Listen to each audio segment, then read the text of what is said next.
याद करिएगा कि जब लड़ाई शुरू हुई थी 28 फरवरी को, तो उसके बाद मार्च और अप्रैल के महीने में ये 4 मुल्क थे जिसको क्वाड बोला जा रहा था कि वो एक साथ आ गए थे। वो 4 मुल्क थे पाकिस्तान, इजिप्ट, टर्की और सऊदी अरेबिया।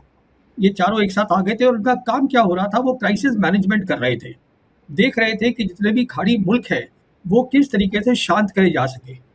तो अभी जैसे मैंने आपके पिछले प्रोग्राम्स में भी बताया है, ये एक कोशिश थी ईरान की, जो 29 जून को ईरान के जो फॉरेन मिनिस्टर है अब्बास अरागची, उन्होंने खुलेआम बोली थी अपने दौरे रशिया और चाइना करके बाद। जब वो वापस आए थे तो उन्होंने बोला था कि ज़रूरत हमें है वेस्ट एशिया में एक नए रीजनल सिक्योरिटी फ्रेमवर्क की। तो वो जो 4 कंट्रीज़ थी उनमें से 3 कंट्रीज़ अब फॉर्मली आ गई हैं एक साथ इस रीजनल सिक्योरिटी फ्रेमवर्क में। और ये फ्रेमवर्क जो है बहुत अच्छी चीज़ है, क्योंकि अगर आप देखिएगा इस फ्रेमवर्क में कुछ खास बातें हैं। पहली बात तो ये है कि ये बात कर रहे हैं about collective security. Collective security एक नया कॉन्सेप्ट है जो कि न्यू वर्ल्ड ऑर्डर के लिए है।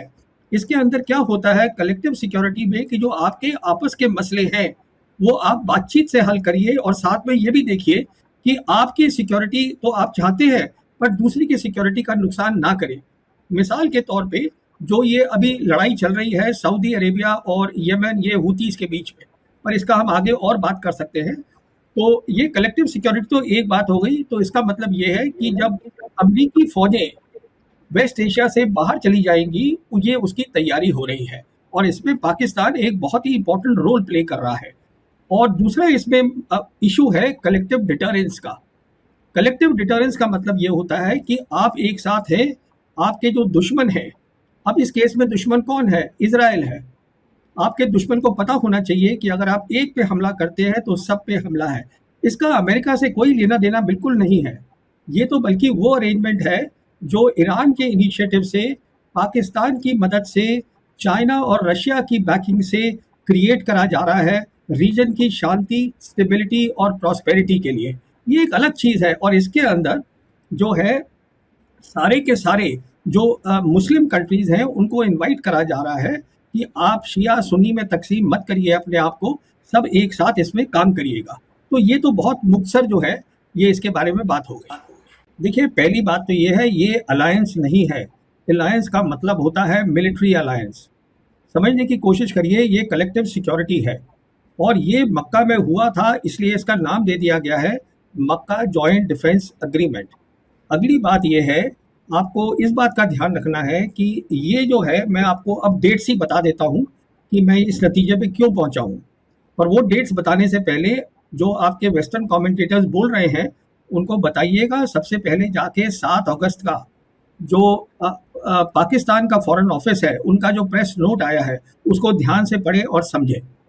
और उसके बाद उनको ये भी बोलिए जो टर्किश प्रेसिडेंट है उर्दुगान, उन्होंने अपने कमेंट भी किए हैं इसके ऊपर, उसको इसके साथ पढ़िएगा तो बात एकदम साफ हो जाती है। तो ये कोई नई बात नहीं हुई है। देखिए ऐसा था कि 28 फरवरी को लड़ाई शुरू हुई थी। हम जानते हैं कि अमेरिका और इजराइल ने धोखे के साथ ईरान पे हमला किया था। उसके बाद फर्स्ट फेज जो थी इस लड़ाई की वो 8 अप्रैल को ख़त्म हो गई थी।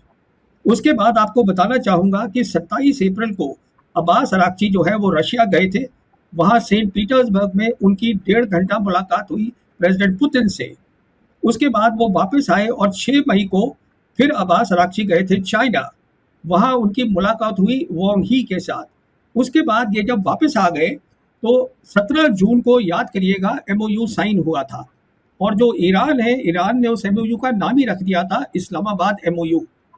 और उसका नाम इसलिए रखा था क्योंकि उनको मालूम था कि इस्लामाबाद को इस MOU को आगे ले जाने में बहुत बड़ा काम करना होगा। आगे कहाँ ले जाना है अभी आता हूँ।